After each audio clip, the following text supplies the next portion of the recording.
Hi, my name is alyssajanaeminor and welcome to my channel.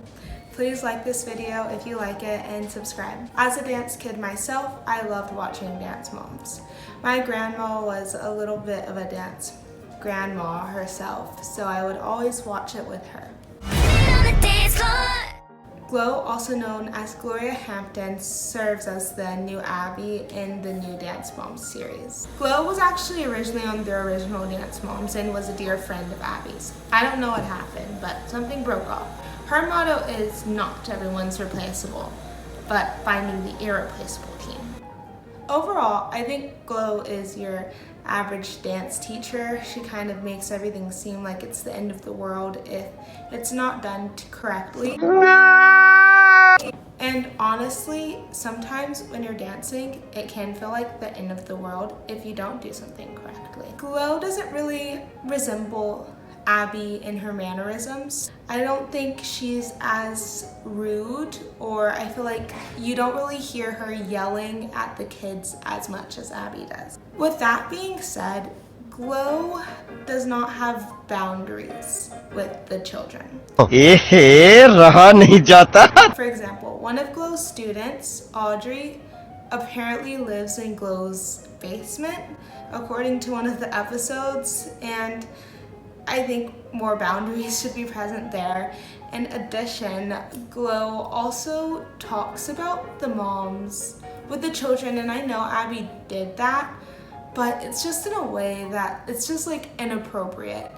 I feel like Glow in some aspects is worse than Abby. I feel like Abby would express her frustrations with kids' parents in front of the kids in an inappropriate manner. However, if she doesn't have a problem to pick or feels annoyed, she just won't do it. Glow, on the other hand, will just latch on to the kids' comments. For example, in one episode, a girl goes, "My mom is so annoying," and she's like, "Yeah, she annoys me too." Like, that's just not it. Another example would be a boundary cross when Glow talks about her stillborn baby with all of the students. And I want to touch on this with sympathy because I understand that experience is horrible. However, talking to 8 to 12-year-olds just does not seem like the appropriate setting. In another episode, Glow brings in a psychic, and the psychic senses a car accident. And later we find out that one of the students' brother died in a car accident 2 years ago, and she has a mental breakdown, the student. Glow tells the student to use it in her dancing, and after she dances the dance, Glow says, "You could have done better." That is like emotionally traumatizing. As much as I didn't like Abby Lee Miller, I don't think she would do something quite like that. That's very poignant and sharp.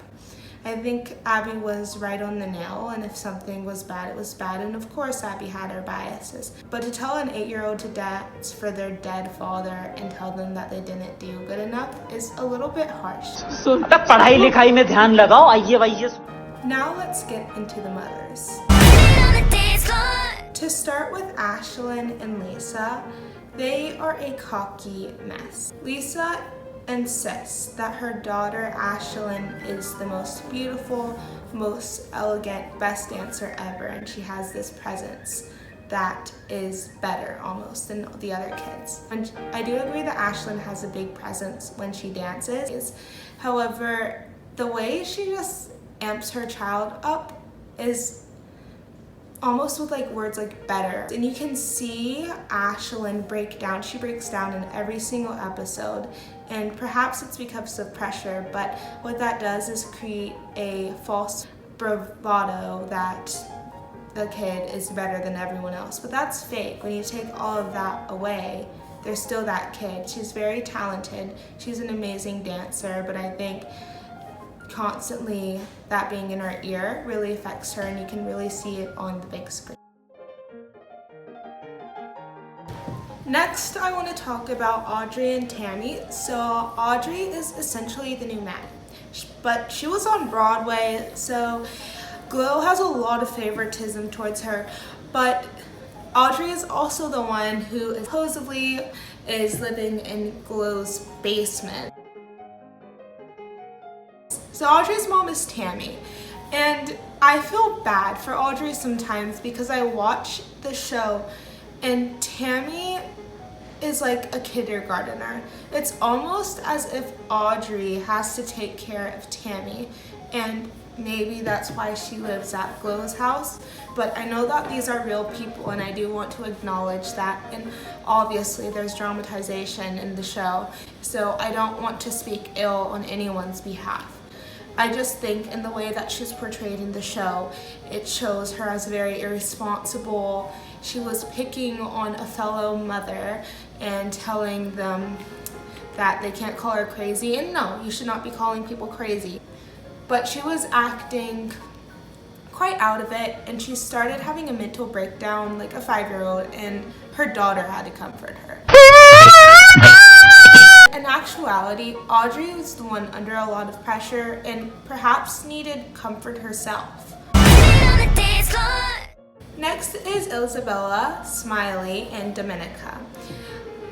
This is just like Gen Z, millennial, alpha, I don't know, parenting at its finest.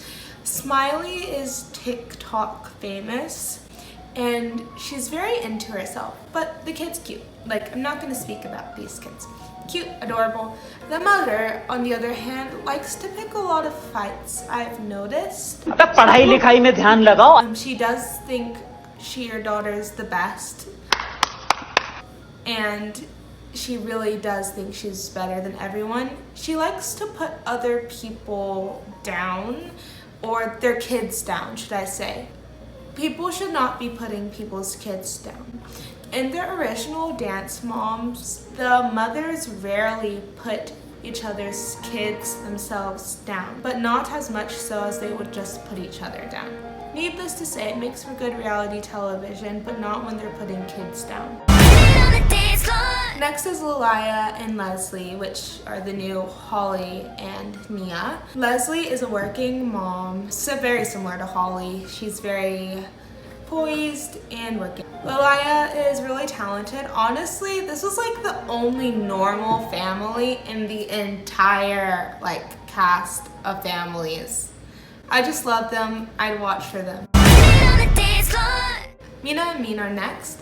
Mina is like a tiger parent. She is the stereotype of a tiger parent, and it's just interesting to see it on TV because I feel like it's very exaggerated and it's worse. She pushes her kid to the point where it's just like unnatural. She's the one who lost her son in a car accident. Mina is cute, she listens, she's well behaved. She is like a warrior. I love watching that kid.